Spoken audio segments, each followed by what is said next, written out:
ഇന്നലെ ഇന്ത്യ കണ്ടത് വളരെ ഞെട്ടലുണ്ടാക്കിയ ഒരു വാർത്തയാണ്. രാഹുൽ ഗാന്ധി ഉയർത്തിയ വോട്ടർ പട്ടിക അട്ടിമറി ആരോപണം വലിയ ഒരു കള്ളത്തരം പൊളിക്കുകയാണ്. ഈ വിഷയം പാർലമെന്റിൽ ഉന്നയിക്കാനാണ് കോൺഗ്രസ് തീരുമാനം. ചർച്ച ആവശ്യപ്പെട്ട് ഇരു സഭകളിലും ഇന്ന് നോട്ടീസ് നൽകും. രാഹുലിന് പിന്തുണയുമായി ഇന്ത്യ സഖ്യം യോഗവും രംഗത്തുണ്ട്. ഇന്ന് ബാംഗ്ലൂരുവിൽ രാഹുലിന്റെ നേതൃത്വത്തിൽ 1 ലക്ഷം പേരെ അണിനിരത്തി പ്രതിഷേധവും നടക്കുന്നു എന്നാണ് റിപ്പോർട്ട്. ബീഹാറിലെ സമഗ്ര വോട്ടർ പട്ടിക പരിഷ്കരണ വിജയത്തോടൊപ്പം വോട്ടർ പട്ടിക അട്ടിമറി ആരോപണവും ചർച്ച ചെയ്യണമെന്നാവശ്യപ്പെട്ടായിരിക്കും എംപിമാർ നോട്ടീസ് നൽകുന്നത്.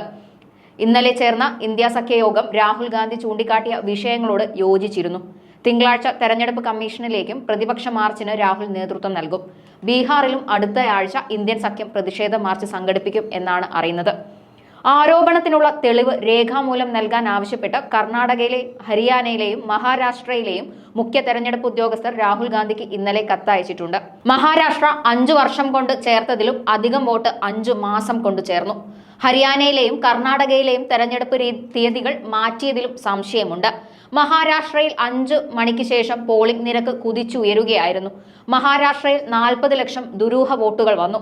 CCTV ദൃശ്യങ്ങളടക്കം 45 ദിവസം കൊണ്ട് നശിപ്പിക്കപ്പെട്ടു. ദൃശ്യങ്ങൾ ലഭിക്കാതിരിക്കാൻ വേണ്ടിയാണ് അവ നശിപ്പിച്ചത്. ലോക്സഭ നിയമസഭാ തെരഞ്ഞെടുപ്പുകൾക്കിടയിൽ 1 കോടി പുതിയ വോട്ടർമാർ ചേർക്കപ്പെട്ടു. 6 മാസം കൃത്യമായി പരിശോധന നടത്തി ഇലക്ട്രോണിക് ഡാറ്റ ലഭിച്ചാൽ 30 സെക്കൻഡ് കൊണ്ട് തീരേണ്ട ജോലി 6 മാസം എടുത്തു. ഇലക്ട്രോണിക് ഡാറ്റ കമ്മീഷനു നൽകിയില്ല. നൽകിയ ഡാറ്റ ഇലക്ട്രോണിക് റീഡറിന് കഴിയാത്തവയുമായിരുന്നു. ഇതാണ് രാഹുൽ ഗാന്ധി ഇന്നലെ പറഞ്ഞത്. നഷ്ടമായ ഒരു ലോക്സഭാ സീറ്റിൽ ഒരു നിയമസഭയെക്കുറിച്ചാണ് പഠിച്ചത്. മഹാദേവപുര നിയമസഭാ മണ്ഡലം. അവിടെ ലോക്സഭയിൽ BJPയുടെ ഭൂരിപക്ഷം 32,707 ആയിരുന്നു. ഈ മണ്ഡലത്തിൽ 1,14,046 വോട്ടാണ് BJPക്ക് ഭൂരിപക്ഷമുണ്ട്. ഒറ്റ നിയമസഭാ മണ്ഡലത്തിന്റെ ഫലത്തിലാണ് ആ ലോക്സഭാ സീറ്റ് BJP പിടിച്ചത്. അതായത് 1,250,000 വോട്ട് അവർ മോഷ്ടിച്ചു. ഒരു വോട്ടറുടെ പേര് 4 ബൂത്തുകളിലുണ്ട്. അങ്ങനെ നിരവധി വോട്ടർമാരാണുള്ളത്. ഒരാൾ പല സംസ്ഥാനങ്ങളിൽ വോട്ടർ പട്ടികയിലുണ്ട്. വ്യാജ വിലാസങ്ങളിലുണ്ട്. 40,000-ന് മുകളിൽ ആളുകൾ. പലരുടെയും അച്ഛന്റെ പേര് അക്ഷരങ്ങൾ മാത്രം. പല വീട്ടു നമ്പറുകളും 0. ഒരേ വിലാസത്തിൽ 80 വോട്ടർമാർ. തിരിച്ചറിയൽ ഫോട്ടോ ഇല്ലാത്തത് 4,132 വോട്ടർമാർ. 33,692 വോട്ടർമാർ ഫോറം 6 ദുരുപയോഗം ചെയ്യപ്പെട്ടു. ആദ്യമായി വോട്ട് ചെയ്യുന്നവർ നൽകുന്ന ഫോറമാണിത്. 70 വയസ്സുള്ള സ്ത്രീ വരെ ഈ ഫോറം നൽകി. ഈ സ്ത്രീ 2 ഇടങ്ങളിൽ വോട്ട് ചെയ്തു. 1 ലക്ഷത്തിലധികം വോട്ടുകൾ ഇത്തരത്തിൽ പല മാർഗങ്ങളിലൂടെ മോഷ്ടിച്ചുവെന്നും ആരോപണമുയരുന്നു. എന്തായാലും രാഹുൽ ഗാന്ധി മുന്നോട്ട് വെച്ച തെളിവുകൾ വീണ്ടും BJPക്ക് വിനയാകുന്നിടത്താണ് ചെന്നെത്തുന്നത്. എന്തായാലും ഇന്ത്യയിൽ ഒട്ടാകെ പ്രതിഷേധം ശക്തമാവും. രേഖാമൂലം ഇനി എന്താ നല്ലത്? കൃത്യമായിട്ടും വോട്ടർ പട്ടിക എടുത്ത് കാണിച്ച് ആ വോട്ടർ പട്ടികയുടെ പേജ് നമ്പർ അടക്കം വെച്ച് അതിൽ ഇവർ തയ്യാറാക്കിയ, വേറെ ആരും തയ്യാറാക്കിയ, ഇലക്ഷൻ കമ്മീഷൻ ഓഫ് ഇന്ത്യ തയ്യാറാക്കിയ വോട്ടർ പട്ടിക കാണിച്ചുകൊണ്ടാണ് ഇന്ന് രാഹുൽ ഗാന്ധിയുടെ പത്രസമ്മേളനം. അവരുടെ വെല്ലുവിളി ഞങ്ങൾ സന്തോഷം സ്വീകരിക്കുകയാണ്. നാളെ ഞങ്ങൾ മല്ലികാർജ്ജുന ഖാർഗെയുടെ നേതൃത്വത്തിൽ, രാഹുൽ ഗാന്ധിയുടെ നേതൃത്വത്തിൽ ഫ്രീഡം പാർക്കിൽ നിന്നും കർണാടക ഇലക്ഷൻ കമ്മീഷൻ ഓഫീസിലേക്കാണ് മാർച്ച് നടത്തുന്നത്. ഞങ്ങളവരെ അറിയിച്ചിട്ടുണ്ട്. ഞങ്ങൾ ഇലക്ഷൻ കമ്മീഷനെ കണ്ട് രേഖാമൂലം ഞങ്ങളുടെ പ്രദേശ് കോൺഗ്രസ് കമ്മിറ്റി പരാതി കൊടുക്കുകയും ചെയ്യും. ഈ പറഞ്ഞ കാര്യങ്ങൾ ഞങ്ങൾ കഴിഞ്ഞ 6 മാസക്കാലം ഞങ്ങൾ വളരെയേറെ പാടുപെട്ട് കഷ്ടപ്പെട്ട് ഉണ്ടാക്കിയിട്ടുള്ള കൃത്യമായ ഡാറ്റകളാണ്. അതിനകത്ത് ഇലക്ഷൻ കമ്മീഷൻ ചെയ്യേണ്ടത് ഒറ്റ കാര്യമേ ഉള്ളൂ.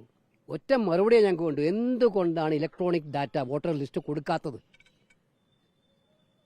Electronic voting data voter data കൊടുത്താൽ 30 സെക്കൻഡിനകം നിങ്ങൾക്ക് മനസ്സിലാക്കാൻ പറ്റുമല്ലോ എവിടെയൊക്കെ ഫ്രോഡ് നടന്നു എന്നുള്ളത്. ഇലക്ഷൻ കമ്മീഷൻ പറയേണ്ട മറുപടി അവിടെയാണ് പറയേണ്ടത്. ഞങ്ങൾ ഇലക്ഷൻ ഡാറ്റ തരാൻ തയ്യാറാണ്, ഇലക്ട്രോണിക് ഡാറ്റ ഞങ്ങൾ കാണിച്ചു കൊടുക്കുക എത്ര സീറ്റുകളിൽ ഈ കൃത്രിമം നടന്നിട്ടുണ്ടെന്നുള്ളത്. ഒരു അസംബ്ലി മണ്ഡലത്തിൽ 1 ലക്ഷം വോട്ടർമാർ, വ്യാജ വോട്ടർമാർ ഉണ്ടാക്കുക എന്ന് പറഞ്ഞാൽ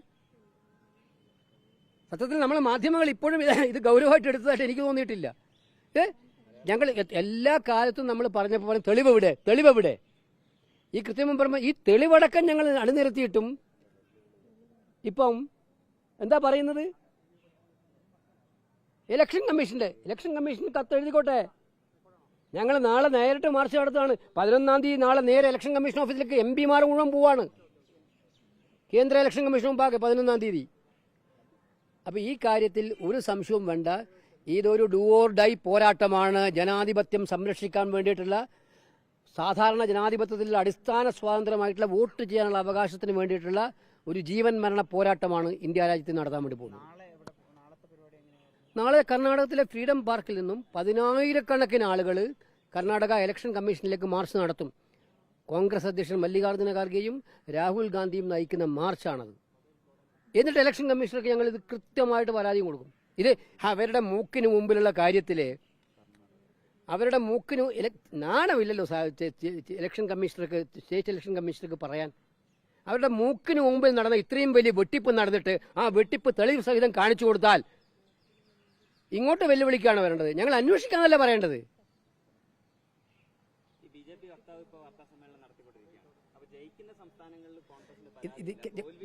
ചോദ്യം അതല്ലല്ലോ. ചോദ്യം വളരെ ക്ലിയർ അല്ലേ?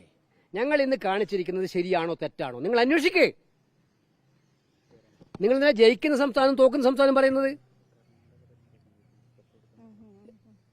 കൃത്യമായിട്ടും ഞങ്ങൾ പറയുന്നത് ജയിക്കുന്നതായാലും തോക്കുന്നതായാലും ഞങ്ങൾക്ക് വേണ്ടുന്ന സ്വാഭാവികമായിട്ടും ഇവിടെ ഒറ്റ ന്യായമായ ആവശ്യമുള്ളൂ. ഇലക്ട്രോണിക് വോട്ടർ ലിസ്റ്റ് കൊടുക്കണം. എന്തുകൊണ്ട് കൊടുക്കാൻ പറ്റുന്നില്ല? അപ്പൊ അങ്ങനെ ഇലക്ട്രോണിക് വോട്ടർ പട്ടിക കൊടുത്തു കഴിഞ്ഞാൽ ഞങ്ങൾക്ക് മനസ്സിലാക്കാൻ പറ്റും, നിങ്ങൾക്ക് മനസ്സിലാക്കാൻ പറ്റും എവിടെയൊക്കെ കൃത്രിമമുണ്ട്. നിങ്ങൾ കണ്ടില്ലേ 12,000 ഡ്യൂപ്ലിക്കേറ്റ് വോട്ട്? നിങ്ങളവിടെ വോട്ടർ പട്ടികയിൽ കണ്ടില്ലേ? വീട്ടുപേര് 0, 0, 1 അല്ല 2 അല്ല, പേജ് മുഴുവൻ അങ്ങനെയാണ്. അച്ഛന്റെ പേര് XYZWT. ഇത് ഇലക്ഷൻ കമ്മീഷന്റെ വോട്ടർ പട്ടികയാണ്. ഇത്രയും ഗൗരവമായിട്ടുള്ള തെളിവുകൾ തന്നാല് പിന്നെ അവർ ചോദിക്കുകയാണോ?